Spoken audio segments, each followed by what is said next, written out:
Hey everyone! Welcome back to my channel.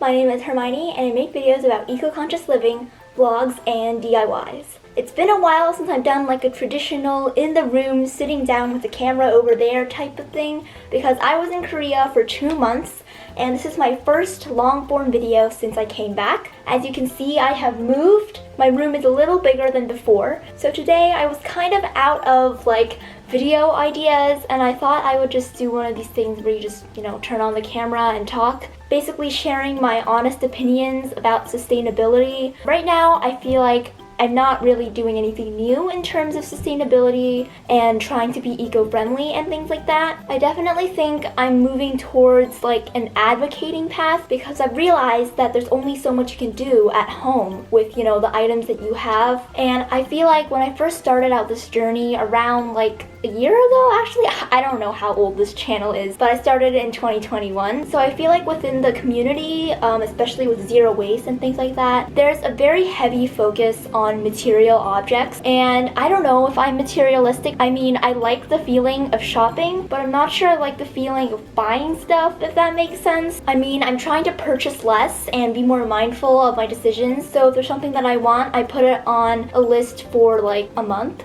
And then I come back and see if I still want that item after a month. And usually by a month, that trend has like moved or I've lost interest in that item and I can just delete the bookmark. So I feel like that is an effective way to keep your purchases in check. The problem with zero waste is, again, I've said this before, but it's very materialistic. And most often it focuses on these swaps that you can make to be better for the environment, and a lot of times these are very good, like stasher bags. This has saved me and my family from buying like so many Ziploc sandwich bags. But then I realized that the food that we're actually putting in the snack bag is not plastic free or package free either. So I think it's really hard to live completely plastic free or zero waste. If there's anyone that has like achieved that sort of level, then we applaud you. But then again, even those people, even those zero waste influencers, they still make waste. We are, after all, human. We live in a society where you can't truly be zero waste, which is sad, and I hope that will change. They're constantly developing these technologies to become more eco-friendly, and every week or so for school, I have to watch these like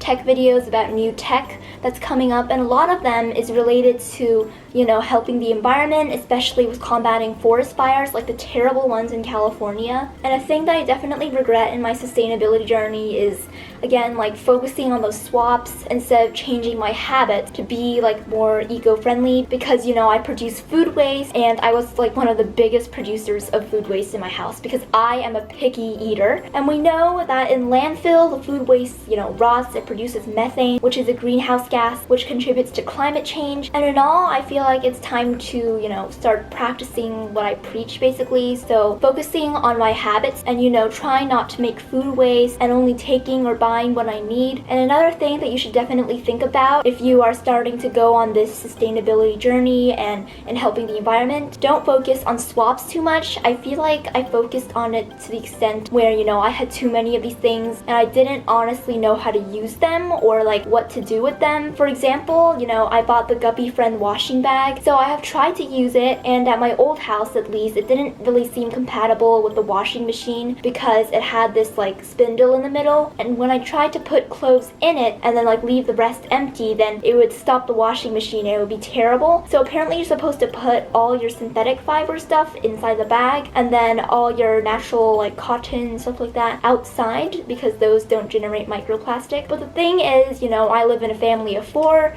It's really hard to fit all your synthetics in one little bag, especially when most of our clothes are made out of synthetic fabric. And there are some benefits of synthetic fabrics, for example, swimsuits and activewear in general. Those kind of things need to be made out of synthetic materials. And another thing is, I asked for a composting tumbler on my birthday last year, and let me be completely honest with you, I have not opened it or assembled it or even taken the time to look at it. I feel like at that time I was trying to do like all of these sustainable things at the same time, and I kind of got like overwhelmed with like how do I like start all of this. I hope to actually open the compost tumbler soon and try to set things up, and I'm trying to motivate myself to do that when I have time. Stop. out. So I think what's next for me, like I said before, I want to move towards more like advocating kind of things, because the more people know about climate change and plastic pollution, all these things, and the more people care, the more that we can fight for, governmental change, for climate-friendly policies, and things that we as people need. So right now I'm working on this recycling guide that shows people how to recycle in the town that I live in. So if all goes well and I actually don't give up on this project, then I might be able to print it out, and then I'll see if I can give it to the library,